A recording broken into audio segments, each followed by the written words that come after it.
আর্যর রক্তে এখন বইছে 1000 জিনের ক্রোধ আর ভ্যাম্পায়ারের আদিম ক্ষুধা।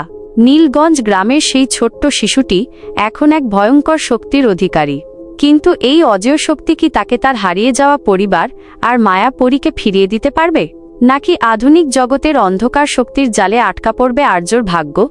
রহস্য যখন চূড়ান্ত সীমায়, তখনই শুরু হতে যাচ্ছে এক নতুন মহাযুদ্ধ। আপনি কি এখনও এই অতিমানবিক রাজপুত্রের উত্থানের গল্প শুরু করেননি? আমাদের চ্যানেলে ইতিমধ্যেই আপলোড করা হয়েছে এই মহাকাব্যের পার্ট 1। আর্যর জীবনের সেই শিহরণ জাগানো সূচনা এখনই দেখে নিন আমাদের চ্যানেল থেকে। আর অপেক্ষার পালা শেষ হতে চলেছে। আর্যর জীবনের পরবর্তী সবচেয়ে রোমহর্ষক অধ্যায়, অর্থাৎ এই গল্পের পার্ট 2 আসছে আগামী শুক্রবার রাত ঠিক 9টায়। 1000 বছরের প্রতিহিংসা আর জাদুর সেই চূড়ান্ত লড়াই দেখতে এখনই আমাদের জিনের ডায়েরি চ্যানেলটি সাবস্ক্রাইব করে বেল আইকনটি বাজিয়ে দিন। ভিডিওটি ভালো লাগলে লাইক দিন এবং কমেন্টে জানান আগামী শুক্রবারের জন্য আপনি কতটা উত্তেজিত। দেখা হচ্ছে ঠিক রাত 9টায়।